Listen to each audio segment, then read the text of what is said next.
The Holy Gospel according to Luke chapter 12.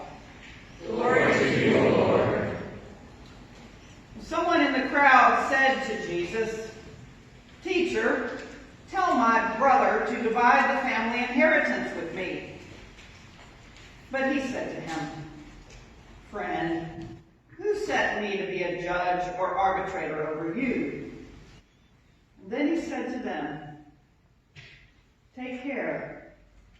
Be on your guard against all kinds of greed, for one's life does not consist in the abundance of possessions." Then he told them a parable. The land of a rich man produced abundantly. And he thought to himself, "What should I do? For I have no place to store my crops." Then he said, "I will do this. I will pull down my barns and build larger ones, and there I will store all my grain and my goods. And I will say to my soul, 'Soul, you have ample goods laid up for many years. Relax, eat, drink, be merry.' But God said to him, 'You fool. This very night your life is being demanded of you. And the things you have prepared, whose will they be?' So it is with those who store up treasures for themselves, but are not rich toward God." The Gospel of the Lord. Praise to you, O Christ.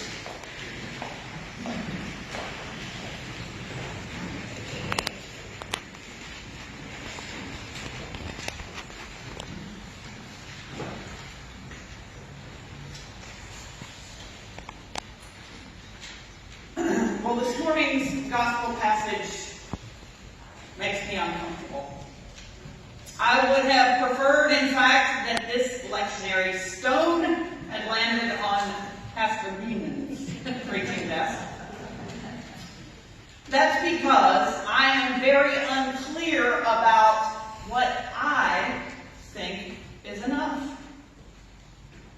What I think is enough when it comes to my family and our money. In fact, what I'd like to do is kind of take the temperature around this place. I'd like you to raise your hand if you've never had a moment's anxiety about paying your family's bills.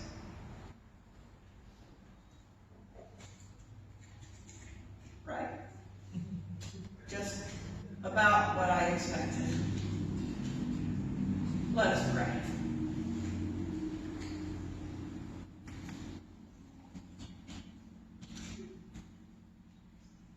God of abundance, Lord of the lilies in the field, help us to hear you this morning.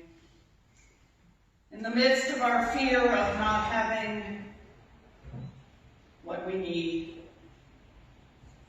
and not having what we desire.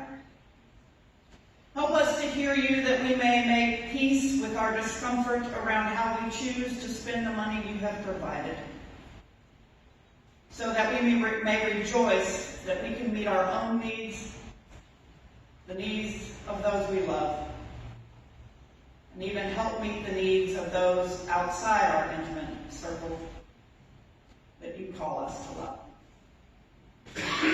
Amen. Well, a couple of weeks ago, Disney heiress Abigail Disney decided to look into the plight of Disney employees. She did this in disguise after a struggling worker got in touch with her on Facebook. She spoke with many Disney workers who told her that it is hard to be happy in the happiest place on earth with a paycheck that doesn't go far enough to keep them from having to dive in Anaheim dumpsters to get enough to eat. Hearing this from her family's company's employees, Disney went on a Twitter tirade. To her, it was perfectly obvious that the fact that Disney CEO Bob Iger will make $66 million this year, which is 1,424 times more than the around 46,000 that the average Disneyland worker will take home this year. It was obvious to her that this was absurd and unacceptable. All this said, and the travesty of extreme inequality among people in this country acknowledged, I regret to have to tell you this. This parable is not about distributive justice. How do I know that? Well, Jesus makes it clear that for this week at least, he's not even going to get involved in a discussion about distributive justice. After all, the person who put Jesus onto telling the parable we heard this morning was the younger son in a family wealthy enough that their children actually had an inheritance. This younger son was probably in the same financial position that most of us are, in that gray area somewhere between having our basic needs met and feeling like we have enough to acquire what we want or what we think we even need for ourselves and those close to us. We are likely those who struggle with decisions like, how are we going to pay for college educations? Do we pay for life insurance? And if so, term or whole? What about long-term care? We are the poor relations in the broader human family, the ones who wonder if our funds will stretch that far. So what that means is we can forget our argument that those with a whole lot of money are responsible alone for those that our economic system is leaving without their basic needs met. This parable is addressed to you and to me. I know that because of the younger son. He was a victim, if you will, of Jewish inheritance practices. An older brother in that culture would receive 2/3 of an estate, while the younger brother would be left with 1/3. And many of us would consider that quite unfair, because Bob Iger's wealth aside, doesn't distributive justice in our culture require that each child inherit the same amount, regardless of birth order, not to mention gender? Females in that culture wouldn't have gotten a penny. Still, Jesus tells us this morning, figuring out what is fair is neither his role for the purposes of today's discussion, and most importantly, it's not his point. Instead, he's talking to you and me, the second sons in that society. The ones who fear that they have drawn, maybe, less than perfect cards when it comes to the wealth lottery. The ones who, if we let ourselves get lost in comparing ourselves to Bob Iger, or to our siblings, or to our friends, we get led down the rabbit hole of envy. Envy, which is born of greed, or to put it another way, our fear that we got the short end of the stick. So, Jesus is not talking to us this morning about how much we have, or about how much he thinks we should have, or about how much we think we should have. Although, I will put in a little caveat. Last week, we saw the Luke passage where Jesus said, yes, please, pray for your daily basic needs. So I do think Jesus would have an whether or not everyone gets their basic needs met. But we're not talking about that today. What he is talking about today is our relationship to our current material wealth. And I think what he is telling us, me, is that we are not to fixate on the question of whether we think we have enough or not. Why do I say this? Because the question of enough, beyond when it is asked about our basic needs, inevitably leads us to focus on what we think we lack. The European vacation, anyone? The second summer vacation. The lake house. The redone kitchen. The master bedroom addition. The long-term care that lets us perpetuate the illusion of self-sufficiency right up till the day we die. The question, do we have enough, keeps us focused on the part of the glass that is half empty, rather than on focusing on gratitude for what gifts, material or otherwise, that God has given us.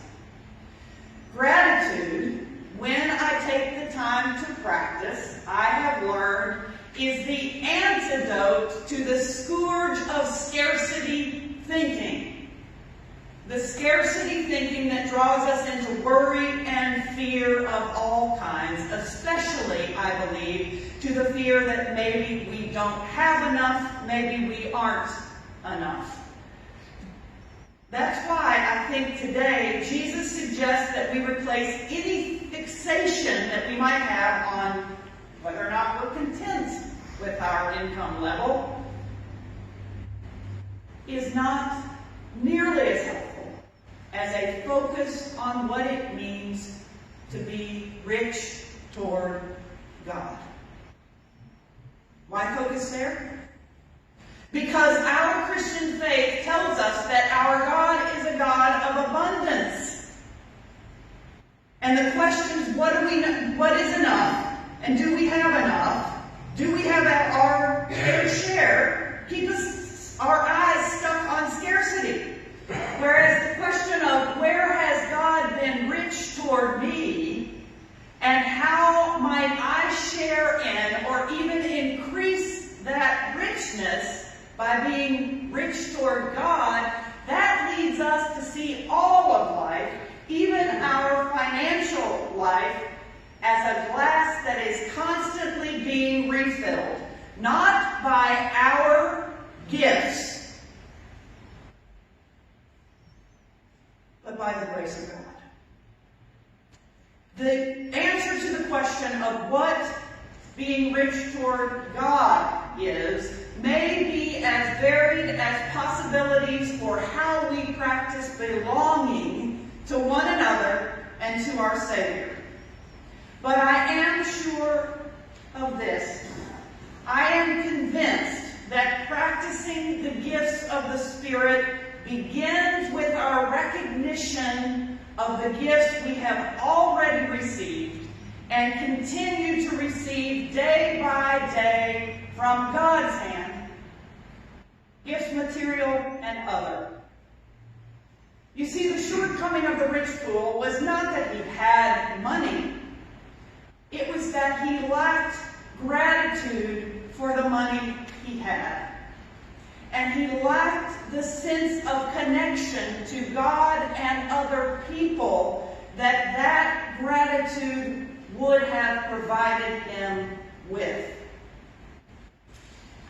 The lack of a sense of gratitude that would have allowed him to see, perhaps, other people outside himself and his own that God was calling him to love. Believing that he was responsible for his own security and only his own security, believing that he as a self-made man was entitled to keep for himself all he had earned, not to say nothing of the fact that his ability to earn was a gift as well. He stashed that which could have carried his love for God and others into the world where it would have been multiplied, and instead he chose to keep it for his own rainy day. Rather than practicing the gratitude that would have allowed him to participate in real abundance, God's abundant life, he focused on his fear that perhaps with all he had, it was not going to be enough.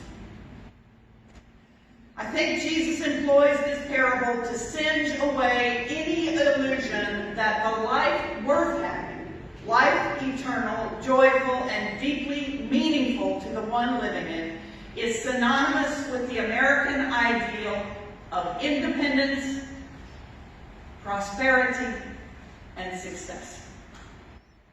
Abundant life instead begins with gratitude for the gifts we have received and will continue to receive. And gratitude requires the admission that the American value of independence is just a myth. We are one more creature in the interdependent ecosystems of caring and being cared for in which God has placed the human family. And therefore we are responsible to and for not just ourselves and our security, but to others and to ensuring their security. As the sages have said, it is not joy that makes us grateful, or money or possessions for that matter, but gratitude that makes us joyful. Gratitude makes us joyful. It does this for us, especially those of us who have been born in this wealthiest of countries in the world. Gratitude also turns whatever it is that we have above and beyond having our basic needs met. Gratitude turns that into enough. May it be so for you and for me. Amen.